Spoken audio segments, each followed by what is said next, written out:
2 grands péchés qui peuvent te priver de la bénédiction de Laylat al-Qadr. Imagine une seule nuit, qui vaut plus de 1000 mois d'adoration.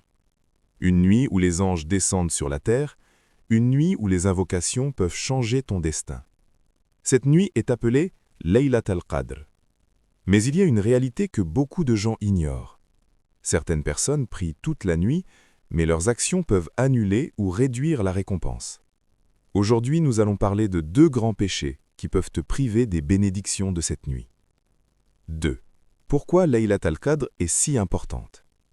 Allah dit dans le Coran, « La nuit du destin vaut mieux que 1000 mois ». Cela signifie qu'une seule nuit d'adoration peut valoir plus de 83 ans d'adoration.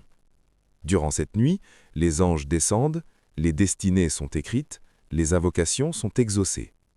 Le prophète, sallallahu alayhi wa sallam, encourageait les croyants à chercher cette nuit dans les 10 dernières nuits du Ramadan. Mais pour profiter pleinement de cette nuit, le cœur doit être pur. 3. Premier grand péché, la haine et les conflits entre musulmans. Beaucoup de personnes prient, jeûnent et font des invocations, mais gardent dans leur cœur la rancune, la jalousie, la haine. Or, il existe un avertissement très sérieux. Le prophète, sallallahu alayhi wa sallam, a expliqué que les actions des croyants sont présentées à Allah, mais 2 personnes qui sont en conflit peuvent voir leurs actions retardées jusqu'à ce qu'elles se réconcilient.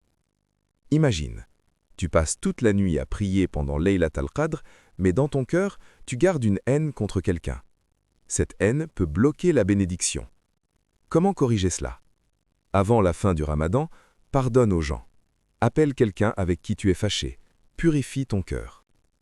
Le pardon est une clé immense pour recevoir la miséricorde d'Allah. 2e grand péché, les péchés cachés. Un autre danger est le péché que personne ne voit, sauf Allah. Certaines personnes prient devant les gens, font des actes d'adoration en public, mais lorsqu'elles sont seules, elles commettent des péchés. Le prophète, sallallahu alayhi wa sallam, a averti qu'il existe des personnes qui viendront le jour du jugement avec des montagnes de bonnes actions, mais leurs péchés cachés peuvent détruire ces actions. Cela inclut par exemple regarder des choses interdites, mentir, tromper les autres, commettre des injustices. Pourquoi cela est dangereux? Parce que cela montre que la personne respecte les gens mais oublie Allah. Et pendant Laylat al-Qadr, Allah regarde les cœurs. 5. Comment se préparer pour Laylat al-Qadr? Voici 3 choses importantes à faire. 1. Demander pardon. Fais beaucoup d'istighfar. 2. Multiplier les invocations. Une invocation recommandée, Allahumma innaka afuwun tuhibbul afwa fa'fu anni. Ô Allah, tu es pardonneur et tu aimes le pardon, alors pardonne-moi. 3. Prier avec sincérité. Même si c'est peu, si c'est sincère, cela peut valoir énormément. Peut-être que ce Ramadan est ton dernier. Peut-être que Laylat al-Qadr est plus proche que tu ne le penses. Alors, avant que cette nuit arrive, purifie ton cœur, abandonne les péchés, rapproche-toi d'Allah. Car une seule nuit peut changer toute ton éternité. Si ce rappel t'a touché, écris en commentaire qu'Allah nous permette de vivre Laylat al-Qadr. Et abonne-toi à Nour al-Qalb pour plus de rappels qui rapprochent d'Allah.